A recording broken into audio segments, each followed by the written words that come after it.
Olá, tudo bem? Como você está nessa terça-feira, nesse dia 1º de outubro, né? O ano está acabando, glória a Deus, né? Espero que esteja bem, com saúde e que Deus esteja operando grandiosamente em sua vida.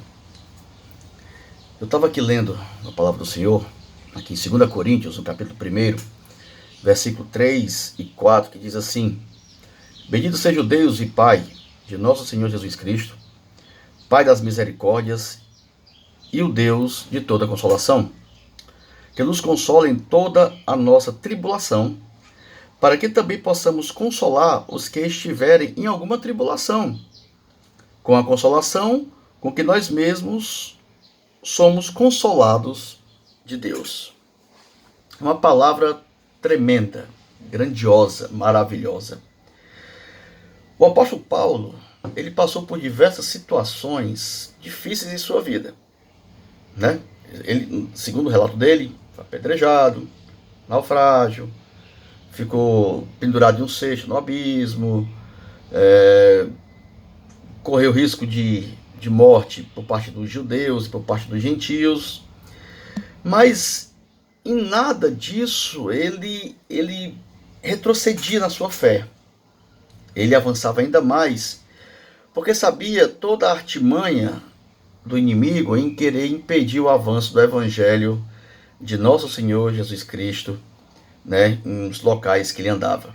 Enfrentou muitas dificuldades nas cidades que ele foi, né, em Éfeso, Tessalônica. O evangelho não era muito bem aceito, discutiu com os atenienses, os filósofos atenienses, mas em todas essas cidades ele tinha sempre uma vitória e um testemunho a dar a respeito de Jesus Cristo.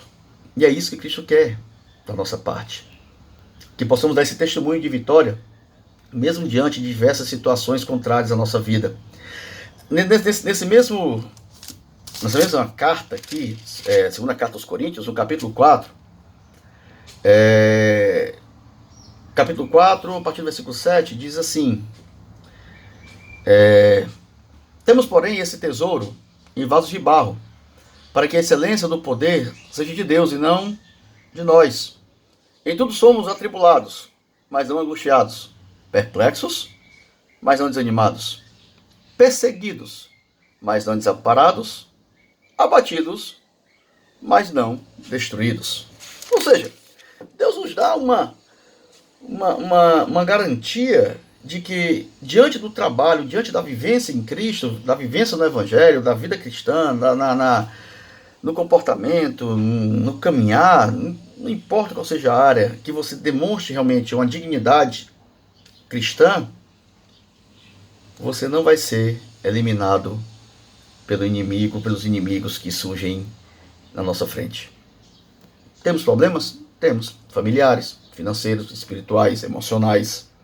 Muitos.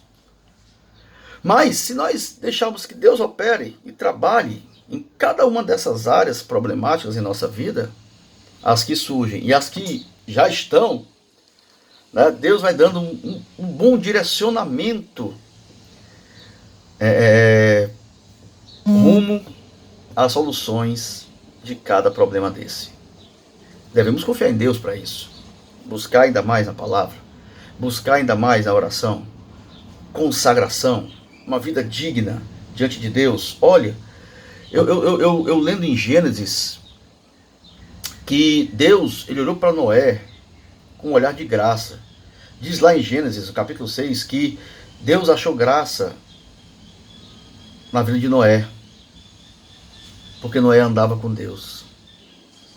Ele não se corrompeu com as pessoas daquele tempo, mas corruptas, imorais, né, ingratas, murmuradoras, querendo andar nos seus próprios caminhos, nas suas próprias vontades. E a vontade do homem não é boa. A única vontade que fala que é boa, agradável e perfeita é a vontade de Deus. E se a gente quiser experimentar essa boa, agradável e perfeita vontade de Deus, nós temos que ter a nossa mente renovada, transformada pelo Evangelho. Sempre.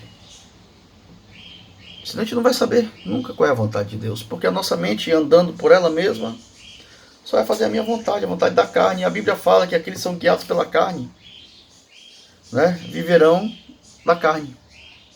Mas os que são guiados pelo Espírito, viverão pelo Espírito. O Espírito de Deus. E aí, vivendo nesse Espírito de Deus, nós teremos a mente transformada, renovada, para que a gente possa saber qual é a vontade de Deus. E a vontade de Deus, como já disse, ela é boa, ela é agradável, ela é perfeita. E é na vontade de Deus, né, aqueles que fazem a vontade de Deus que vão para o céu. Fazendo a vontade de Deus. Porque nos mostra o que devemos fazer, logicamente. Se Deus nos mostra a sua vontade, então vamos fazer o que é correto, né? Dentro, lógico, da nossa imperfeição, mas vamos fazer o que é correto segundo a vontade de Deus. A Bíblia fala, o Espírito Santo fala e a gente segue junto. Tá certo? Então, tá difícil. Confia em Deus. Confia em Deus. Tá aqui, ó. Vamos ler agora. Em tudo somos atribulados, mas não angustiados, perplexos, mas não desanimados. Tem de bom ânimo. Perseguidos. Vem de todos os lugares, a perseguição. Até da própria família. Por eu assumir uma posição que é contrária à posição que está no mundo.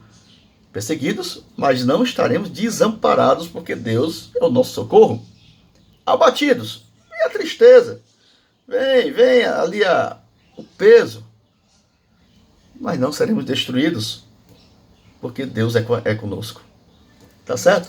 E quando Paulo fala aqui que o nosso Deus é o Pai de toda a consolação, é porque nos momentos que estamos atribulados, Ele nos consola. E vai chegar pessoas atribuladas perto da gente, tribuladas perto da gente, e a gente vai ter a capacidade de consolá-las, porque nós fomos consolados por Deus.